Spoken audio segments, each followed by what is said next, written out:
invitarlos a que vayamos a Hechos capítulo 5. Libro de Hechos capítulo 5. Estos días hemos estado tocando varios temas dentro de una serie de enseñanzas sobre la historia de la iglesia. Hasta este momento hemos tratado varios temas que tienen un enfoque bastante positivo en cuanto a la historia de la iglesia. Hoy vamos a ver un tris ligeramente diferente a ese enfoque que hemos traído hasta este momento. Hoy vamos a empezar una nueva serie de enseñanzas sobre el tema de la disciplina en la iglesia. Por ahí alguien dijo ok, pero algo que quiero que tengamos presente, mis hermanos, y quiero que lo tengamos presente desde ya, antes de empezar con el desarrollo de este tema. Primero es que lo vamos a estar tocando durante varios días aquí en nuestra iglesia, y vamos a estar hablando de este tema un buen tiempito. La intención de esto es, como con los otros temas que hemos visto, como por ejemplo el que acabamos de terminar acerca de las persecuciones, es que nosotros podamos tener un panorama lo más amplio posible acerca del tema de la disciplina. Que sepamos lo que la palabra de Dios dice, otra vez, lo más ampliamente posible. Quizás no podamos cubrir absolutamente todo o cada uno de los detalles respecto a este tema. Sin embargo, mi intención, y pido al Señor que nos guíe en ese propósito, y ustedes también pueden estar orando en ese sentido, mi intención es que podamos ver el tema lo más amplio que podamos. Así que, como animamos en otras ocasiones también, quiero animarlos en esta oportunidad a que el tema lo tratemos de una forma completa, ¿sí? No saquemos conclusiones antes de llegar al fin del tema, sino que lo veamos como un todo, para que de esa forma podamos otra vez ver todas las caras, ¿cierto? Las aristas, la perspectiva completa de la Biblia acerca de este tema.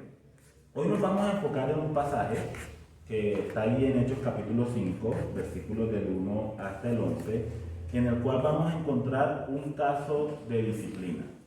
Y mi intención el día de hoy es que podamos analizar un poco este caso, podamos ver algunas de las cosas que nos presenta. No vamos a responder hoy todas las preguntas que puedan surgir acerca de este pasaje, pero en parte mi intención es que después de estudiarlo queden como algunas cositas que nos hagan preguntarnos sobre lo que nosotros estamos estudiando aquí. Y la intención otra vez es que podamos contestarlas en el desarrollo del estudio. Pero no vamos a dar más introducción, vamos a empezar a mirar ya el pasaje y vamos a analizarlo aquí juntos. Hechos capítulo 5, versículos 1 en adelante. Ananías y Zafira. Pero cierto hombre llamado Ananías, con Zafira su mujer, vendió una heredad, en otras palabras, una propiedad, y sustrajo del precio, sabiéndolo también su mujer. Y trayendo solo una parte, la puso a los pies de los apóstoles. Y dijo Pedro: Ananías, ¿por qué llenó Satanás tu corazón para que mintieses al Espíritu Santo y sustrajeses del precio de la heredad? Reteniéndola, ¿no se te quedaba a ti? ¿Y vendida no estaba en tu poder? ¿Por qué pusiste esto en tu corazón? No has mentido a los hombres, sino a Dios. Al oír Ananías estas palabras, cayó y expiró. Y vino un gran temor sobre todos los que lo oyeron. Expirar es morir, ¿cierto? Cayó al piso y murió. Bien, versículo 6. Y levantándose los jóvenes, lo envolvieron, y sacándolo, lo sepultaron. Pasado un lapso como de 3 horas, sucedió que entró su mujer, no sabiendo lo que había acontecido. Entonces Pedro le dijo: Dime, ¿vendisteis en tanto la heredad? Y ella dijo: Sí, en tanto. Y Pedro le dijo: ¿Por qué conviniste en tentar al Espíritu del Señor? He aquí a la puerta los pies de los que han sepultado a tu marido, y te sacarán a ti. Al instante ella cayó a los pies de él y expiró, o sea, de la misma forma que su esposo lo había hecho. Y cuando entraron los jóvenes, la hallaron muerta, y la sacaron y la sepultaron junto a su marido. Y vino gran temor sobre toda la iglesia y sobre todos los que oyeron estas cosas. Querido Señor, queremos darte gracias una vez más por tu palabra. Queremos darte gracias, Señor, porque sabemos que tú por medio de ella hablas a tu iglesia, hablas a nuestras vidas, en lo personal, pero también como cuerpo del Señor Jesucristo. Y en esta oportunidad, Señor, queremos rogarte que tú nos des la luz del entendimiento por medio de tu Espíritu, para que podamos, Dios, este tema que vamos a estar considerando el día de hoy, podamos examinarlo, analizarlo, aprender de él, y podamos ver todo lo que tu palabra nos dice acerca de este tema tan importante como lo es la disciplina. Yo quiero pedirte, Señor, que tú nos ayudes no solo a creer, a escuchar tu verdad, la verdad de tu palabra, sino también a meditarla en nuestros corazones y a creerla firmemente, Señor, porque tu palabra es radicalmente diferente a los conceptos de este mundo. Así que nos encomendamos nuestras mentes delante de ti, encomiendo también mis labios, Señor, para que tú seas quien dirija todas las cosas. Oramos en el nombre de Jesús. Amén. Muy bien, mis hermanos, vamos a dar un poquito de contexto respecto a esta historia. El contexto nosotros lo encontramos allí mismo, justo antes del capítulo 5, en el capítulo 4, los versículos 32 en adelante. Recuerden que yo les he dicho que han estado pasando cosas muy positivas en la iglesia, ¿cierto? En los temas que hemos hablado. Hemos hablado de Cristo como el fundador de la iglesia, como aquel que sostiene a la iglesia, las puertas del Hades no prevalecerán contra ella. Hemos hablado de la obediencia de los discípulos, hemos hablado de la llenura del Espíritu Santo, hemos hablado también de la predicación del Evangelio y hemos hablado acerca de las persecuciones. En todas estas situaciones, la iglesia ha sido de gran testimonio delante de las personas en la comunidad en la que ellos se encontraban. Y aquí en el capítulo 44, del capítulo 4, versículo 32, nosotros encontramos también algo muy especial que está pasando en medio de la iglesia. Yo quiero que lo leamos para que veamos el contraste entre esto que está pasando aquí y lo que sucede con Ananías y Zafira. Está titulado Todas las cosas en común y dice de la siguiente manera: la multitud de los que habían creído era de un corazón y un alma, y ninguno decía ser suyo propio nada de lo que poseía, sino que tenían todas las cosas en común. ¿No les parece eso hermoso en cuanto a la iglesia? Tenemos a una iglesia que tiene unidad, ¿cierto?, en ella. Es una iglesia en la que los miembros de la iglesia allí en Jerusalén se preocupan los unos por los otros. Hasta el punto, dice este versículo, que algunos de ellos no consideraban que nada les pertenecía a ellos como algo particular, sino que estaban dispuestos a compartirlo también con los hermanos que estaban allí en la iglesia. Fíjense en los versículos siguientes. Con gran poder los apóstoles daban testimonio de la resurrección del Señor Jesús, y abundante gracia era sobre todos ellos. Así que no había entre ellos ningún necesitado, porque todos los que poseían heredades o casas las vendían y traían el precio de lo vendido, ¿cierto? Entonces, algo que caracterizó a la iglesia en Jerusalén, mis hermanos, y lo vemos durante toda la historia del libro de Hechos, fue la profunda necesidad material que esta iglesia tuvo. De hecho, más adelante, en el desarrollo de la historia, cuando el apóstol Pablo está haciendo sus viajes misioneros, el apóstol Pablo pasa por diferentes iglesias recolectando una ofrenda especial para los hermanos que están en Jerusalén, ¿sí? Porque eran hermanos que estaban pasando por necesidades materiales. Y aquí en este pasaje, mis hermanos, vemos que los mismos hermanos dentro de la iglesia que tenían alguna propiedad, la vendían y ese dinero lo disponían para la necesidad que los miembros de la iglesia estaban experimentando. Aquí tenemos que tener en cuenta algo. Aquí el enfoque al suplir las necesidades está hacia la iglesia del Señor Jesucristo, ¿sí?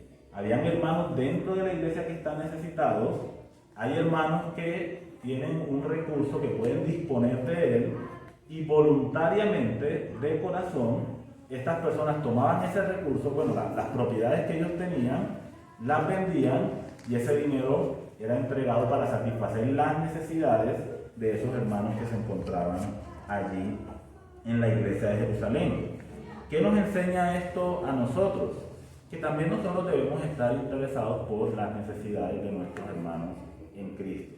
Y según el Señor nos da la capacidad, debemos estar dispuestos a ayudar o a bendecir a algunos de nuestros hermanos.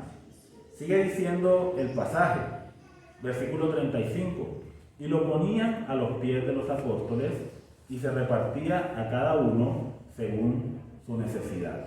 Es decir, había una buena administración de esos recursos allí, ¿cierto? Y los apóstoles eran los encargados de la administración de esos recursos. Más adelante, en el capítulo 6, nosotros vamos a encontrar que los apóstoles delegan esa tarea de administrar esos fondos, de repartirlos según la necesidad, la delegan en los ancianos, pero eso es tema para otra enseñanza, para otro tiempo. Sin embargo, en este punto los apóstoles están recibiendo esos recursos, los están disponiendo para poder satisfacer las necesidades que los hermanos dentro de la iglesia están manifestando. Ahora, quisiera abrir un pequeño paréntesis aquí, porque no es como tal el tema en el cual quisiera enfocarme en el día de hoy, pero siendo que lo estamos mencionando, es importante que hagamos quizá algunas aclaraciones al respecto de eso. Cuando nosotros vemos a la iglesia en este sentido en particular que nosotros encontramos aquí, no es un mandato que nosotros estemos recibiendo de parte del Señor para que todos nosotros ahora vendamos nuestras propiedades. Así que yo no les voy a decir aquí, a ver, levanten la mano quienes tienen propiedades, ¿cierto? Yo en este momento todavía no tengo, pero levanten la mano quienes tienen propiedades, entonces yo veré, ¿cierto? Moviéndose y poniéndola a los pies de este apóstol. Primero, no soy apóstol y en segundo lugar, no estoy interesado en sus propiedades, por la gracia de Dios. Pero no es eso, ¿cierto? No debemos ver esto como un mandato a que nosotros vendamos nuestras propiedades y las traigamos. Encontramos, sí, en este punto, una necesidad muy sentida en la iglesia en Jerusalén, y los hermanos que se encontraban allí vieron que de esta manera era una buena manera de suplir la necesidad inmediata que los creyentes en Jerusalén tenían. Y ya lo he compartido hace unos instantes respecto a cómo el apóstol Pablo también en otras circunstancias movió a las iglesias de diferentes lugares, de diferentes regiones, para levantar una ofrenda para la iglesia en Jerusalén. No se le estaba pidiendo ya en ese tiempo, en ese contexto, a los creyentes que vendieran sus propiedades. Ahora, esto era un acto voluntario, no había presión de ninguna manera para que los creyentes hicieran esto. No estaba Pedro, Juan y los otros apóstoles diciéndole ahí a los hermanos, bueno, yo veré, tienen que vender sus propiedades porque aquí en Jerusalén tenemos hermanos con necesidad. Esto es, por lo que nosotros podemos ver en el pasaje, un sentir que el Espíritu de Dios colocó en el corazón de estos hermanos y ellos en obediencia al Señor procedieron de esta manera generosa al bendecir a los hermanos que se encontraban en necesidad. Lo que sí nos presenta este pasaje es un principio que nosotros como iglesia debemos considerar, y es el principio de amor, de unidad entre los creyentes que hacen parte del cuerpo del Señor Jesucristo. Y es que nosotros debemos estar preocupados e interesados por las necesidades de nuestros hermanos y estar listos para bendecir a nuestros hermanos según lo que el Señor nos haya bendecido también a nosotros y nos haya prosperado. Debemos estar listos para ayudar y para suplir la necesidad. Otro pasaje de la Biblia nos dice que si alguno ve que su hermano tiene necesidad, pero cierra contra él su corazón, entonces ese hermano no está manifestando de ninguna manera el amor del Señor Jesucristo. Pero cuando somos liberales y cuando somos generosos con nuestros hermanos, entonces estamos mostrando que el Espíritu de Dios realmente está en nuestros corazones. Cierro paréntesis. ¿Qué sigue sucediendo aquí en este pasaje que nos introduce al tema que vamos o al texto que vamos a estar mirando? Versículo 34. Entre todos esos hermanos que han dispuesto sus propiedades, que las han vendido, que han puesto ese dinero a los pies de los apóstoles para que ellos los administren, aparece un hermano en particular que resalta, el texto bíblico lo resalta un poco. Ahora, este hermano que encontramos aquí, llamado Bernabé, se caracteriza no solamente por su generosidad en este caso, sino que es un hombre que la Biblia resalta como un ejemplo digno de imitar. Dice el pasaje: entonces José, ese era su nombre real, pero tenía el apodo de Bernabé, dice, a quienes los apóstoles pusieron por sobrenombre Bernabé, que traduce hijo de consolación, levita natural de Chipre. Como tenía una heredad, la vendió y trajo el precio y lo puso a los pies de los apóstoles. Como decía, Bernabé aparece varias veces en la Biblia y en esos diferentes momentos lo encontramos como un hombre fiel, un hombre de testimonio, es un profeta, es un maestro de la palabra, es un consolador, como el apodo que los discípulos le pusieron a Bernabé. Este apodo no se lo pusieron simplemente porque sí. Ellos habían visto a Bernabé, ¿cierto? Habían visto el testimonio de Bernabé y los apóstoles decidieron colocarle ese apodo. Tú eres un hijo de consolación. Eres un hombre que muestra, ¿cierto?, esa calidez, esa amabilidad y ese amor para con los hermanos. Y de hecho vemos a Bernabé ayudando a Pablo, vemos a Bernabé ayudando a un hombre llamado Juan Marcos, del cual estudiamos ya hace algún tiempo en la iglesia. Vemos a Bernabé en esos diferentes momentos. Pero aquí otra vez resalta, ¿cierto? Bernabé es un levita, nacido en Chipre, que tiene una propiedad, él decide vender esa propiedad, trae el dinero y se lo coloca a los apóstoles a sus pies y le dice: miren, esta heredad la vendí y quiero que se utilice este dinero para suplir las necesidades de los creyentes que se encuentran pasando por diferentes circunstancias o por diferentes momentos. Ahora, en contraste con el ejemplo de Bernabé, encontramos la historia que acabamos de leer hace un momento de Ananías y Zafira. Ahora, vamos a empezar a mirar esta historia y la idea que tengo hoy es que empecemos a notar algunas cosas con respecto a lo que está sucediendo aquí y otra vez después vamos a ir encajando todas las piezas para mirar el panorama que queremos desarrollar respecto al tema de la disciplina. Entonces, tenemos primero a un hombre y su esposa. Por lo que nosotros podemos ver, por el contexto que trae el pasaje, este hombre y su esposa son miembros de la iglesia en Jerusalén. Simplemente, aunque nosotros vemos la división allí en el texto, esa división no existe en el texto original, es un texto que va de corrido. Entonces el texto nos viene diciendo: José, llamado Bernabé, y vendió esta propiedad, la puso a los pies de los apóstoles, pero, ese pero nos dice algo chample, algo va a pasar. Se me salió el chample, digo, recorcholis, algo va a pasar aquí, ¿cierto? Pero, cierto hombre llamado Ananías. Entonces, se trata de una pareja que pertenece a la iglesia en Jerusalén. Algo muy importante aquí, que nosotros debemos tener en cuenta cuando hablamos de la disciplina. Este pasaje en el que nosotros vamos a trabajar, en ningún momento nos dice Bernabé era un verdadero creyente, Ananías era un verdadero creyente, Zafira era una verdadera creyente, ni tampoco nos dice Ananías y Zafira eran incrédulos, no lo eran. El pasaje no nos dice esto. Yo creo que es por algo importante en relación con el entendimiento que nosotros debemos tener de la palabra del Señor. Y es que ninguno de nosotros estamos llamados a juzgar, a condenar la relación que una persona pueda tener con Dios, ¿cierto? Ahora, la relación que una persona tiene con Dios es algo bastante íntimo y personal. Evidentemente, tienen que haber marcas externas de que ha habido una fe verdadera o una fe genuina en la persona. Pero también nosotros encontramos en la Biblia creyentes que, si bien habían puesto su confianza en el Señor Jesucristo, personas que la Biblia nunca dice que no eran creyentes, los trata como creyentes, encontramos que había personas que, a pesar de eso, tenían comportamientos que no reflejaban el carácter del Señor Jesucristo. La palabra de Dios los llama carnales. Son como personas que han puesto su fe en Cristo, pero que no han madurado, no han crecido, no están confiando en la palabra del Señor, no están siendo obedientes en una o en más áreas de su vida delante del Señor. Y persisten en ese comportamiento pecaminoso. Ahora, otra vez digo, tenemos que ser cuidadosos aquí, porque la palabra de Dios no nos llama a nosotros a emitir un juicio de esa clase, porque nosotros no conocemos el corazón de las personas.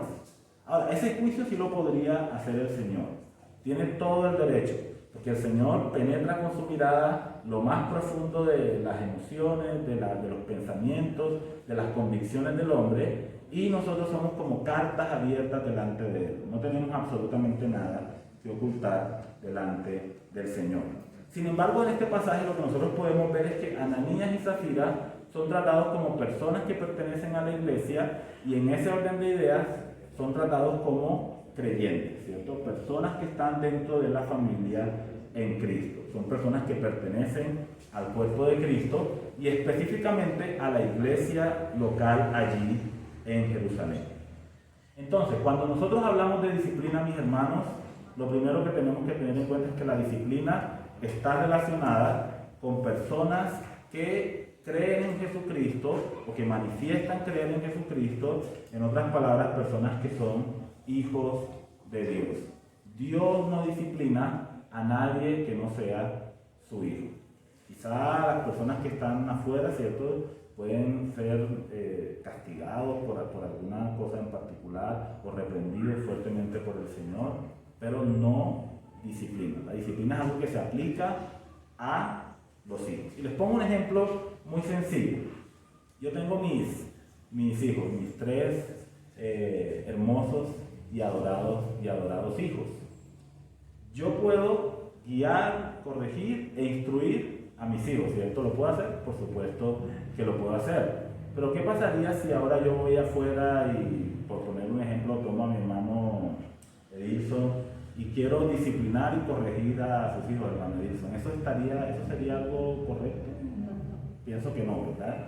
Ahora, yo tengo la responsabilidad como padre de guiar, corregir y disciplinar a mis hijos, pero no tengo esa misma responsabilidad con los hijos de otra persona.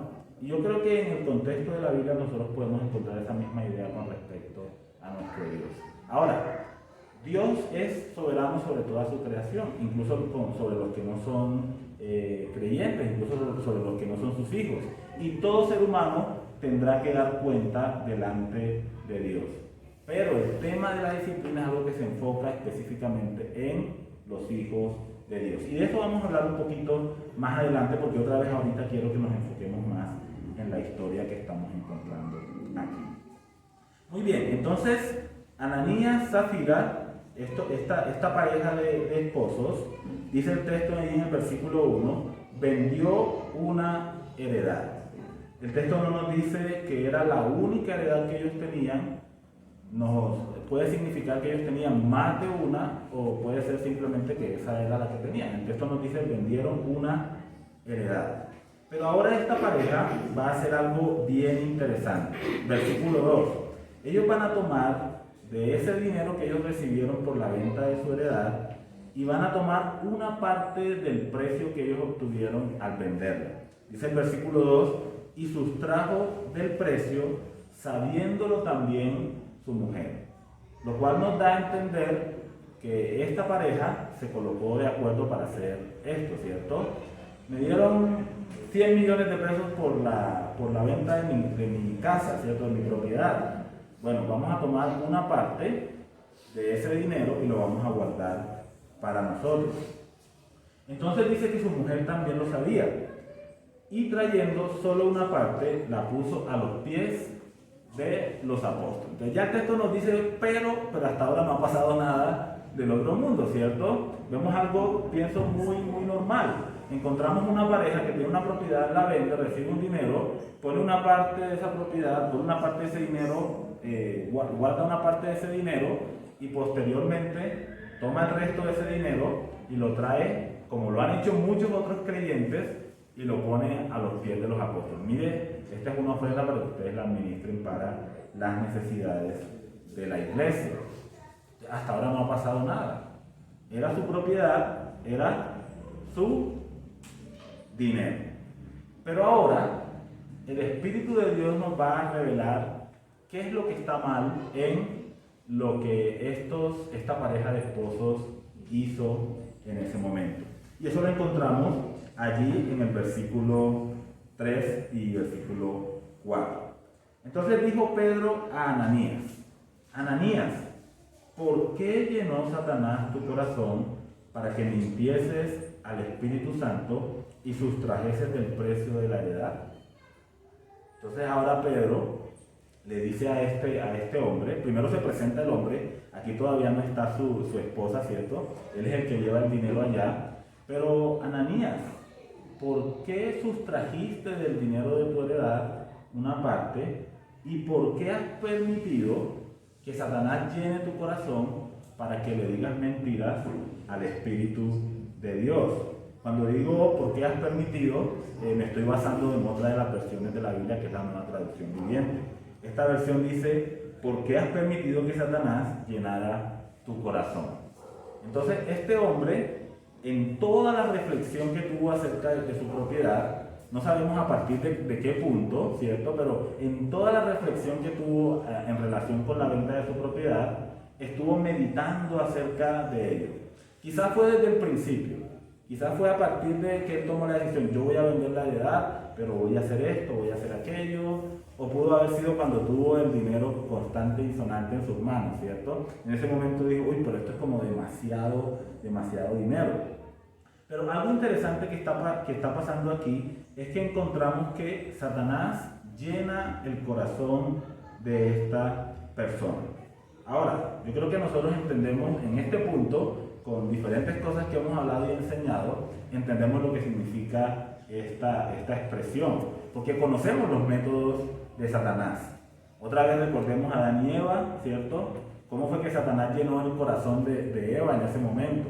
Con mentiras, ¿cierto? Empieza sutil, después le dice una mentira clara a Eva. Pero ahora podemos pensar un poquito cómo fue que Satanás engañó a Ananías para que finalmente él tomara esta decisión.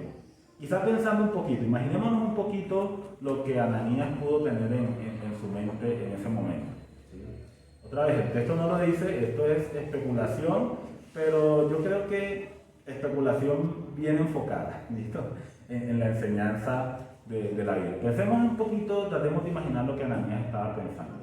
Otra vez, quizá tuvo el dinero en sus manos y dijo: pero la verdad es que esto es como demasiado dinero, y para entregarlo todo a los apóstoles o para la necesidad de los hermanos. O quizá Ananías estaba pensando algo como: oiga, ese José, ese Bernabé, ¿cómo quedó de bien con todo, cierto? Porque José alias Bernabé, ahora todo el mundo reconoce a José como alguien generoso, como un siervo del Señor, como un seguidor de Cristo fiel. A mí también me gustaría que me reconocieran de la misma manera, pero no puedo darlo todo, y entonces ¿con qué me quedo, cierto? Y algo así, ¿no? Otra vez, no podemos decir específicamente cuáles eran sus pensamientos, pero otra vez el Señor los conocía de una manera perfecta. Ahora, durante todo ese proceso, yo otra vez creo que por lo que nosotros hemos aprendido de la palabra del Señor, Dios también debió haber traído convicción al corazón de Ananías, ¿cierto? Dios debió haber hablado a Ananías por medio de su palabra, haciéndole ver a Ananías que eso no era algo correcto. Porque la palabra de Dios nos enseña que el Espíritu de Dios nos trae a la verdad, ¿cierto? Nos recuerda la verdad. Entonces no fue simplemente un proceso como en el que Dios dejó solo a Ananías para que él se enfrentara solo a Satanás, sino que yo creo que la palabra de Dios también debió haber estado haciendo su efecto allí en la vida de Ananías. Ahora, otra vez, el texto no nos lo está diciendo en este punto, pero estamos yendo al conocimiento que tenemos, no solo acerca de la manera como Satanás actúa, sino también acerca de la manera como Dios lo hace. Y Dios ama a sus hijos, y Dios quiere que sus hijos se mantengan fieles. y Dios no quiere que sus hijos pequen, y Dios no quiere que sus hijos se dirijan en ese camino de hipocresía que Ananías estaba dirigiendo en este momento. Entonces, otra vez, muchos pensamientos en su mente, estaba siendo tentado por Satanás, estaba siendo engañado por él. Ahora, no debemos pensar que al ser tentados por Satanás, irremediablemente nosotros vamos a pecar o vamos a desobedecer a Dios. Otra vez, el Señor nos ha dado recursos para que nosotros venzamos la tentación. Y algo que sí se encarga este pasaje de mostrarnos es que finalmente la decisión de cometer ese acto de deshonestidad, de hipocresía, de falsa, de apariencias, de mostrar algo falso, fue una decisión que Ananías tomó. Y vamos a ver por qué. Entonces, ¿por qué intentaste engañar al Espíritu Santo? Versículo 4. Aquí el apóstol Pedro nos va a mostrar la insensatez del razonamiento que Ananías tuvo en ese momento. Dice, reteniéndola no se te quedaba a ti. Es decir, sin haber vendido tu propiedad, tú seguías conservándola, era tuya. Pero además de eso, y vendida no estaba en tu poder, habiendo recibido el dinero por esa propiedad, el dinero estaba en tus manos, es tuyo. Nadie te está exigiendo que tú lo des, nadie te está reclamando por ese dinero.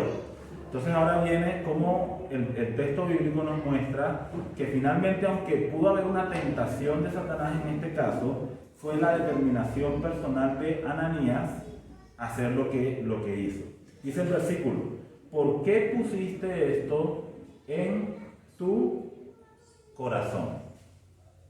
No solamente porque Satanás te has dejado quizás seducir, porque has permitido que Satanás te diga estas cosas y porque has creído a su mentira, sino además, ¿por qué pusiste tú mismo, Ananías, estas cosas en tu propio corazón?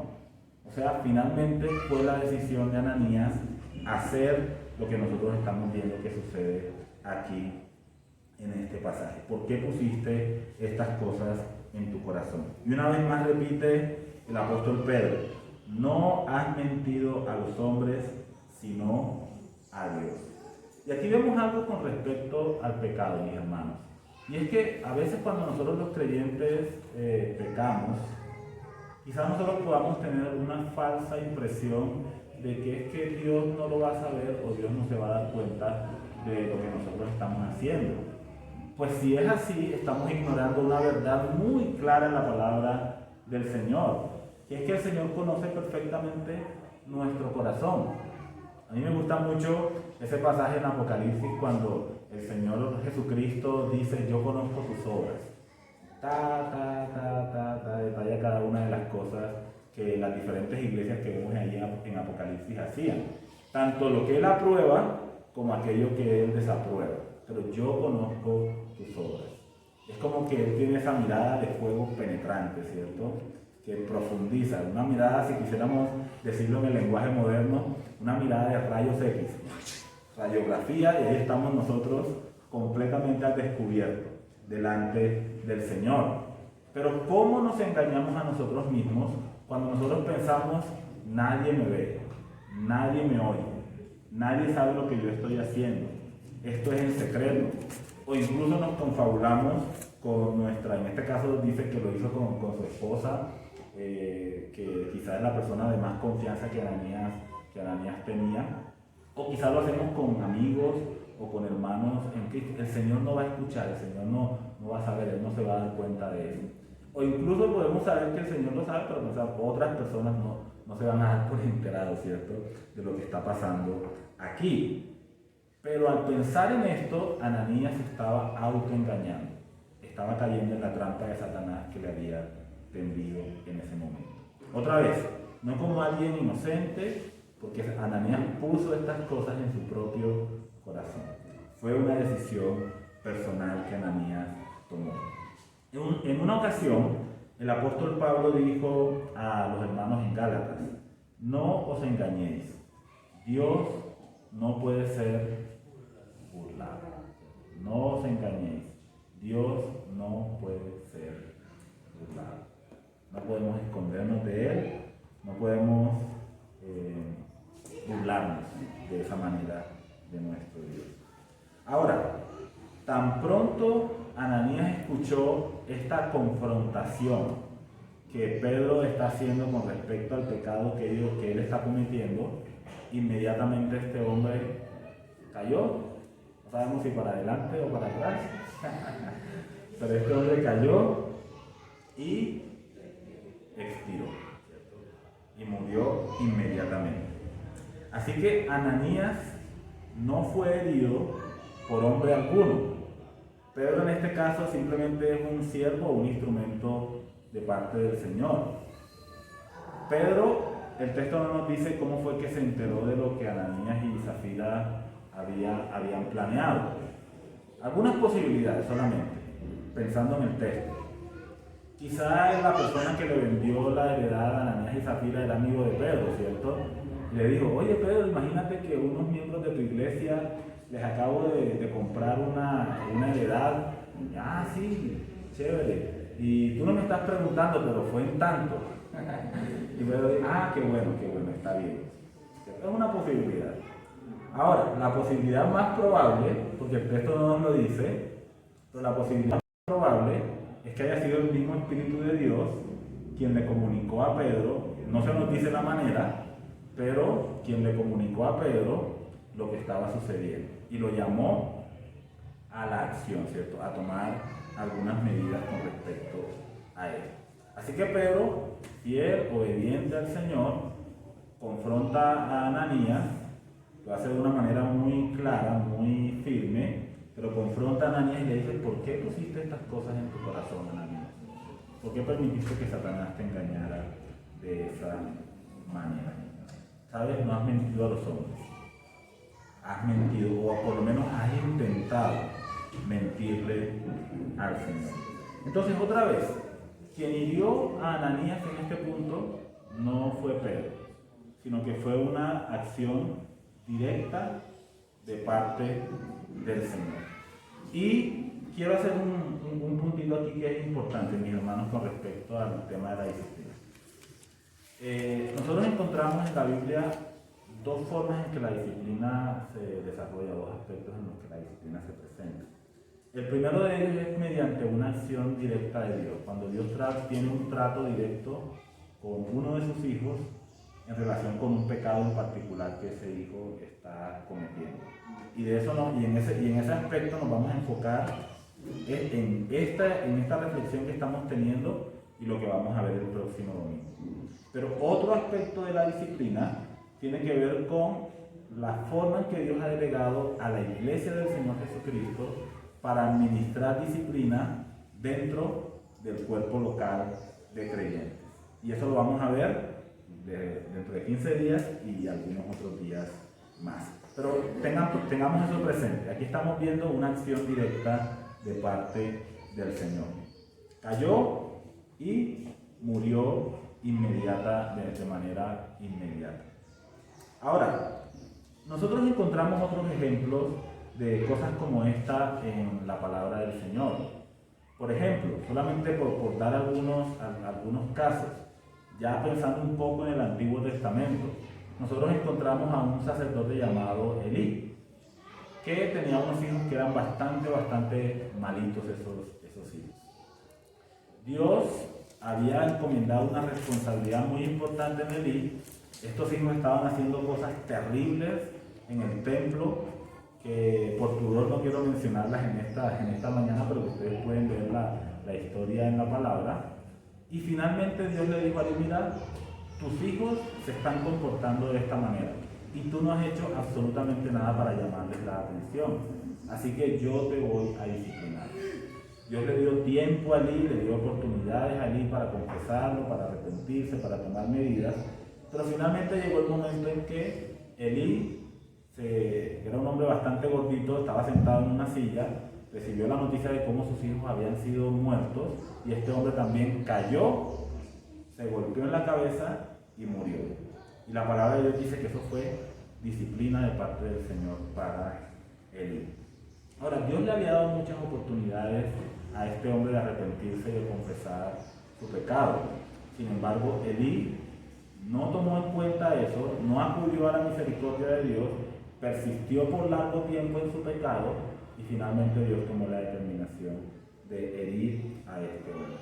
Encontramos otro ejemplo, el ejemplo de un hombre llamado Salomón, un rey de Israel, un hombre al cual Dios había amado en una forma especial. Dios cuando antes de que Salomón naciera, había dado una promesa con respecto a Salomón. Él había dicho, yo voy a ser para Salomón padre, él será mi hijo. Y aunque él desobedezca, yo lo voy a reprender con vara de hombre, aunque no le voy a quitar mi misericordia.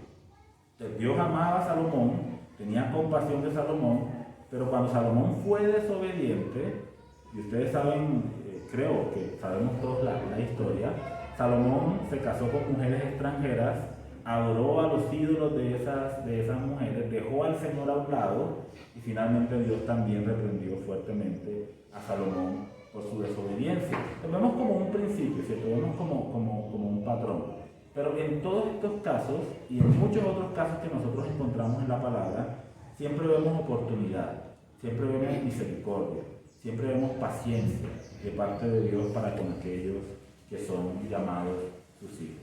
Entonces, aunque esto nos parece algo drástico, no debemos descartar en este pasaje que Dios tuvo misericordia y amor para con Ananías y Zafira, hasta el punto en que finalmente Dios determinó tomar esta acción disciplinaria contra Ananías y Zafira.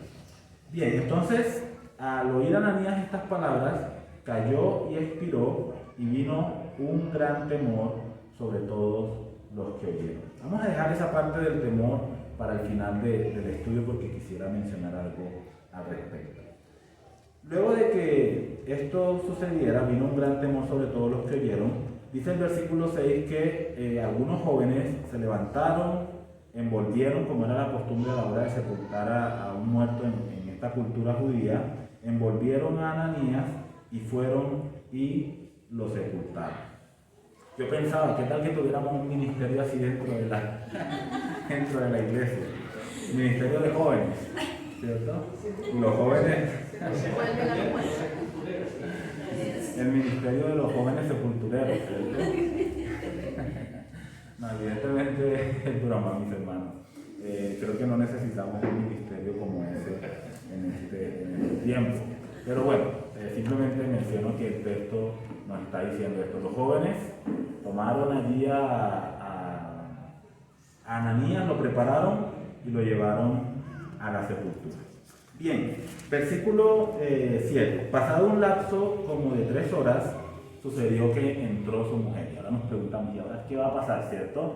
Porque después de algo como esto, como que, ¿cierto? No sé si ustedes están allá como temblando un poco, pero como que,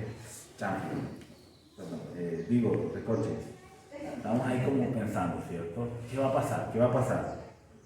Pero una vez más entendemos que Dios está guiando a Pedro en este difícil caso que está enfrentándose, porque no es algo muy fácil de manejar. De hecho, si me preguntaran a mí, necesito pedirle mucha sabiduría al Señor que estuviera en el lugar de Pedro para saber cómo responder frente a esta situación. Pero bueno, llega la esposa de Ananías, otra vez versículo 6, en un lapso como de 3 horas, sucedió que entró su mujer no sabiendo lo que había acontecido. Entonces Pedro le dijo, ¿vendiste en tanto la heredad? En otras palabras, ¿te dieron tanto dinero por la heredad? ¿Te dieron todo este dinero por la heredad? Ella respondió, sí, en tanto. Es decir, esta mujer escogió perseverar en la mentira. Exactamente. Escogió perseverar en la mentira. Mis hermanos, no vemos, y yo espero que mientras estamos hablando de esto no estemos tomando quizá una impresión incorrecta acerca de nuestro Dios. Otra vez quiero ampliar más eso la próxima enseñanza. Yo no quisiera que estuviéramos tomando una impresión incorrecta acerca de nuestro Dios, como un Dios que se complace en estas cosas, ¿cierto? Como en castigar, reprender y demás. Ciertamente Dios es justo, es juez justo, y Él tiene que hacerlo por su justicia. Sin embargo, mis hermanos, también yo creo que este pasaje nos permite ver que Dios le está dando oportunidad a estas personas de que ellos puedan reconocer a tiempo la desobediencia que están cometiendo contra Dios. Zafira, ¿vendiste en tanto dinero la heredad? Quizá ella se pregunta, ¿y por qué me pregunta eso? ¿Y cómo sabe que es tanto dinero, cierto? Ahí está teniendo una oportunidad para recapacitar y reflexionar sobre lo que están a punto de hacer. Y sin embargo, esta mujer no dice, sabes, lo siento, cometí pecado contra Dios. Hice mal, y confiesa el asunto que ha tenido guardando en su corazón por tanto tiempo. Sino que ella decide otra vez perseverar en el engaño y tratar de mentir a Pedro, cuando en el fondo lo que está intentando hacer es mentir a Dios. Otra vez también está engañándose a sí mismo. Entonces, ¿vendiste en tanto la heredad? Sí, la vendí en tanto. ¿Seguro? Sí, eso fue el dinero que me dieron por esa heredad. Entonces Pedro le responde, ¿por qué conviniste en tentar al Espíritu del Señor? En otras palabras, ¿por qué te pusiste de acuerdo con tu esposo para engañar al Espíritu Santo? ¿Por qué te pusiste de acuerdo con tu esposo para engañar aquí al Espíritu Santo? Mira, allá a la puerta están los jóvenes que sepultaron a tu marido. Ellos también te sacarán a ti. Al instante, esta mujer cayó al suelo a los pies de Pedro y también murió. Uno podría llegar a pensar aquí, mis hermanos, ay, pero ese Pedro tan insensible, ¿cierto? Ese Pedro tan insensible. Mis hermanos, Pedro está simplemente siendo obediente, ¿cierto? Está siendo obediente a la palabra del Señor. ¿Quería Pedro que Ananías y Zafira terminaran de esta manera? Yo estoy seguro que no. Esto fue otra vez una determinación directa de parte del Señor. Pedro simplemente está siendo fiel a lo que el Señor le ha encomendado o le ha mandado. Así que si alguien tiene un problema con esto que está pasando aquí, no se lo diga a Pedro, ¿cierto? Pedro, ¿por qué? Si no, debe llevar la causa directamente delante del Señor. Señor, no me parece que haya sido tan estricto, ¿cierto? No me parece que haya sido tan severo, no me parece que haya procedido de esta manera. Pero en el fondo, si nosotros reflexionamos más acerca del asunto, también vamos a llegar a la conclusión de quiénes somos nosotros para cuestionar el juicio de nuestro Dios. ¿Tenemos nosotros el conocimiento que Dios tiene del corazón de las personas? La respuesta es no. ¿Tenemos nosotros la sabiduría para administrar todos los asuntos en la vida de todos los miembros de la iglesia? La respuesta es no. Dios sí la tiene. Dios sí es sabio. Dios ama a sus hijos más de lo que ninguno de nosotros podrá hacerlo jamás. Y sin embargo, Dios en su amor, en su gracia y en su perfecta justicia tomó la determinación de obrar en el caso de Ananías y Zafira de esta manera. Bien, finalmente, aquí en el pasaje, los jóvenes fueron, sepultaron a Zafira, la sepultaron junto a su marido, unidos en el pecado, unidos en las consecuencias de su pecado, ¿cierto? Tristemente. Versículo 11. Y vino gran temor sobre toda la iglesia y sobre todos los que oyeron estas cosas. Es la segunda vez que el pasaje nos dice que sobrevino temor. La primera la encontramos en el versículo 5. Y vino un gran temor sobre todos los que oyeron. La segunda la encontramos en el versículo 11. Y sobrevino gran temor sobre la iglesia, sobre los miembros de la iglesia, pero además de los miembros de la iglesia, sobre todas las demás personas que escucharon acerca de lo que había sucedido. Entonces, el hecho de que esto se mencione en dos oportunidades, aquí en este texto, para mí es una indicación de que es un punto que Lucas quiere resaltar dentro de esto que nosotros estamos leyendo Y es que nosotros, mis hermanos, los creyentes, debemos tener temor acerca del Señor. Fíjense lo interesante. Hace unos días hablábamos acerca de las persecuciones y decíamos, creyentes, no nos amedrentemos, ¿cierto? No tengamos miedo frente a lo que los seres humanos quieren hacernos, a sus presiones o sus acosos para que nosotros no seamos fieles a nuestro Dios. Pero por otro lado veíamos que aquel, ¿cierto?, que teme al Señor, aquel que sigue al Señor, tiembla ante la palabra de Dios. No teme a los hombres, pero tiene un temor reverente en relación con su Dios, en relación con su Creador. La palabra de Dios nos dice a nosotros, sean santos porque yo soy santo. Así que, mis hermanos, Dios quiere que su iglesia sea una iglesia pura, santa y sin mancha. Y Dios va a hacer lo que sea necesario con relación a esto, para conseguir ese propósito que se ha propuesto, valga la redundancia, con su iglesia. Así que, mis hermanos, todos los que escucharon este ejemplo tuvieron temor en sus corazones. Ahora, debemos recordar que en la palabra del Señor, este término temor no se refiere a ese miedo paralizante, ¿cierto? Como un pánico, como que nosotros debemos tener pánico delante de la presencia de nuestro Dios, porque nuestro Dios es un Dios de gracia, un Dios de bondad, que nos invita, todo lo contrario, que nos invita a que nosotros nos acerquemos a Él confiadamente, que vayamos a su trono, porque en su trono vamos a encontrar gracia y misericordia para el oportuno socorro. Sin embargo, también debemos recordar que nuestro Dios es fuego consumidor. Él es santo, mis hermanos, Él es santo. Y por eso cada uno de nosotros debemos tener ese profundo respeto, ese temor de reverencia delante de la presencia de nuestro Dios. Este es un recordatorio de que los creyentes que hemos sido rescatados por la gracia y por la bondad de Dios, no podemos vivir simplemente como nosotros querramos, ¿cierto? Yo soy creyente, el Señor me ha perdonado, el Señor me ha salvado, entonces voy ahora a dedicarme a vivir la vida loca, ¿cierto?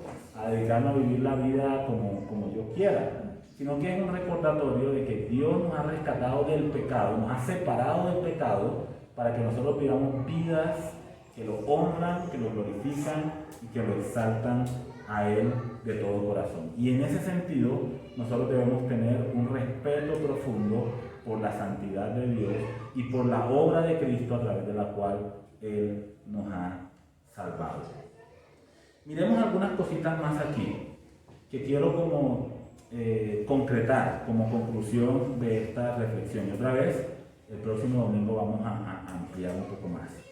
Pero primero, el pecado de Ananías y Zafira fue un pecado deliberado, ¿cierto? No fue algo que simplemente ocurrió de una manera espontánea, yo vendí la propiedad y una tentación en ese momento, sino que esta pareja tuvo tiempo para planear lo que iban a hacer. Se pusieron de acuerdo para pecar. En ese sentido, lo que ellos están haciendo es un desafío directo contra la palabra del Señor y la enseñanza clara de las Escrituras. El pecado de ellos fue un pecado deliberado, es decir, premeditado, un pecado que fue planeado. Otra cosa con respecto a este pasaje, Dios confrontó el pecado de Ananías y Zafira y lo hizo por medio del apóstol Pedro. Por lo menos explícitamente lo encontramos aquí así. Yo dije, seguramente el Espíritu de Dios habló al corazón de ellos, les recordó la palabra de Dios, invitándolos a que se arrepintieran, y ellos persistieron en su propósito. Pero finalmente Dios fue fiel y confrontó a estos hombres por medio de su siervo que estaba allí en ese lugar, sobre quien había delegado la responsabilidad y la autoridad en ese momento. Entonces, Dios los confrontó contra su pecado. Tercero, no hubo arrepentimiento ni tampoco hubo confesión. Ellos no sintieron pesar por lo que habían hecho, no sintieron, no experimentaron esa convicción de que lo que estaban haciendo estaba mal, y tampoco, evidentemente, lo confesaron. para que nosotros confesemos genuinamente el pecado, tenemos que primero estar convencidos de que lo que hemos hecho es algo que va en contra de la palabra del Señor. Y finalmente, mis hermanos, en este contexto, el castigo que ellos experimentaron fue un castigo severo. Fue un castigo severo. Porque descarado, deliberado había sido también su pecado. Así que, mis hermanos, Dios es alguien a quien podemos amar con todo el corazón porque es bueno, misericordioso, compasivo, lleno de gracia, tardo para la ira, ¿cierto? Pero Dios también es alguien a quien debemos respetar con un temor profundo en nuestros corazones ante su santidad. Debemos ver a nuestro Dios como alguien superior, santo, alguien que nos ha rescatado, pagando un precio muy alto, y ese Dios merece de nosotros nuestra obediencia, nuestro respeto, que nosotros vivamos delante de él vidas dignas de la obra que él ha hecho en nuestro favor. Así que tengamos en cuenta esas cuatro cosas. Pecado premeditado, hubo una confrontación de su pecado, no hubo arrepentimiento ni confesión, y finalmente Dios pronunció un castigo severo contra Ananías y Zafira.